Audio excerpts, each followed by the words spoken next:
پانی کا گلاس آپ کے ہاتھ میں موجود ہے اور آپ سحری کر رہے ہیں اور سحری کا وقت ختم ہو چکا ہے، اذان شروع ہو چکی ہے، تو نبی پاک علیہ السلام فرماتے ہیں تم وہ برتن فوراً نیچے نہ رکھ دو، منہ میں جو کچھ ہو وہ فوراً باہر نہ گرا دو، بلکہ تم اس سے اپنی ضرورت پوری کر لیا کرو، تمہیں اجازت عطا فرمائی گئی ہے۔ یہ بھی ایک بڑی پیاری رخصت ہے کہ عام طور پر یہ ہمیں ضرورت بھی پڑتی ہے۔ پھر ایک صحیح بخاری شریف کی حدیث مقدسہ موجود ہے، سیدنا عامر بن ربیعہ رضی اللہ عنہ آپ فرماتے ہیں کہ میں نے نبی پاک علیہ الصلوۃ والسلام کو دیکھا ہے کہ روزے کی حالت میں آپ مسواک کیا کرتے تھے، تو یہ سبحان ایک اللہ۔ بہت پیاری رخصت ہے۔ یہ ٹوتھ پیسٹ جو ہے برش وغیرہ کرنے سے اس سے روزہ ٹوٹ جاتا ہے، لیکن جو مسواک ہے اس کو پانی سے تر نہیں کرنا، بلکہ ویسے نارمل مسواک کو منہ سے ہی گیلا کر کے تو اس مسواک کو اگر کیا جائے تو اس سے روزہ بھی نہیں ٹوٹے گا، اور مسواک کے جو ہمارے ڈاکٹرز ہیں، سائنٹسٹ ہیں، انہوں نے تقریباً 70 سے زیادہ فوائد بتائے ہیں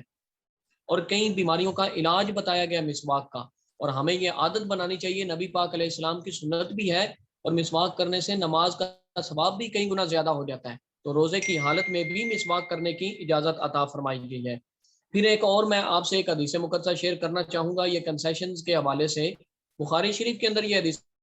پاک موجود ہے، آقا کریم علیہ السلام فرماتے ہیں کہ اذا نسیا فاکلا و شاربا، کہ جس بندے نے کوئی بھول کے کوئی چیز کھا لی یا بھول کے کوئی چیز پی لی تو وہ بندہ اپنے روزے کو پورا کرے،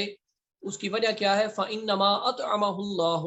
وَسَقَاهُ، کہ اس بندے کو اللہ تعالیٰ نے کھلایا ہے اور اللہ تعالیٰ نے پلایا ہے۔ یہ سبحان بھی اللہ۔ امت مصطفیٰ کی پیاری رخصت عطا فرمائی گئی ہے کہ بھول کے اگر کوئی چیز، ایون کہ اس نے کھانا کھا لیا، پانی پی لیا بھول کے، دونوں صورتوں میں اس کو اجازت عطا فرمائی گئی ہے۔ پھر روزے کی حالت میں نبی پاک علیہ السلام نے فرمایا ہنڈیا کا ذائقہ وغیرہ چکھ لیا کرو، یہ بھی حدیث مقدسہ بخاری شریف کے اندر موجود ہے، نبی پاک نے فرمایا تم اگر ہنڈیا کا ذائقہ چکھنے کے لیے تم کوئی چیز زبان پہ رکھ لیتے ہو اور اس کو پھر تھوک دینا باہر، تو اس سے تمہارا روزہ نہیں ٹوٹے گا، اس میں کوئی حرج نہیں آئے گا۔ نبی پاک علیہ السلام روزے کی حالت میں خود زیادہ گرمی اور شدت کی وجہ سے، سنن نبی داؤد شریف کے اندر حدیث مقدسہ موجود ہے، نبی پاک علیہ السلام اپنے سر مبارکہ پہ پانی ڈالا کرتے تھے، تو روزے کی شدت کی حالت میں یہ بھی امت مصطفیٰ کو اجازت عطا فرمائی گئی۔ اسی طرح بخاری شریف کے اندر حدیث پاک موجود ہے کہ نبی پاک علیہ السلام تیل اور کنگھی کر لیا کرتے تھے روزے کی حالت میں، اس کی بھی اجازت عطا فرمائی گئی ہے۔ پھر نبی پاک علیہ السلام نے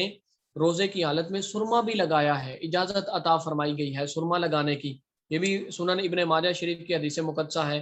پھر روزے کی حالت میں کسی بندے کو تھوک آ جاتی ہے تو نبی پاک علیہ السلام نے اجازت دی ہے کہ وہ اپنی تھوک کو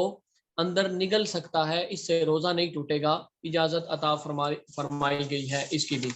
اور اس کے بعد ایک اور بڑا اہم مسئلہ ہے کہ روزے کی حالت میں ہم کسی کو خون دے سکتے ہیں یا نہیں دے سکتے، جی یا جی، پھر بہت ہم اہم کوئی سوال ہے حضرت صاحب، یہ بڑا امپورٹنٹ سوال ہے کہ روزے کی حالت میں جو ہے وہ خون عطیہ کیا جا سکتا ہے یا نہیں کیا جا سکتا ہے، اس پہ ضرور روشنی ڈالیں۔ جی بالکل، یہ سنن ابو داؤد شریف کے حدیث مقدسہ ہے، حضرت ابو ہریرہ روایت کرتے ہیں ان رسول اللہ صلی اللہ علیہ وآلہ وسلم احتجم وهو صائم، کہ نبی پاک خود سینگی لگوایا کرتے تھے، حجامہ کروایا کرتے تھے روزے کی حالت میں، تو یہ ایک طریقہ علاج ہے جس میں جسم سے تھوڑا بہت خون نکالا کرتے ہیں ڈاکٹرز یا طبیب، آج بھی حجامہ سینٹر مختلف مراکز اس کے موجود ہیں، یہ نبی پاک کی سنت بھی ہے۔ اب روزے کی حالت میں خون دینے کی شرعی حیثیت کیا ہے؟ اگر بندے کے اندر اتنی استطاعت ہو کہ وہ خون دے سکتا ہو، اسے کوئی زیادہ کمزوری یا پرابلم نہ بنتی ہو، تو اس کو بلا کراہت خون دینا جائز ہے،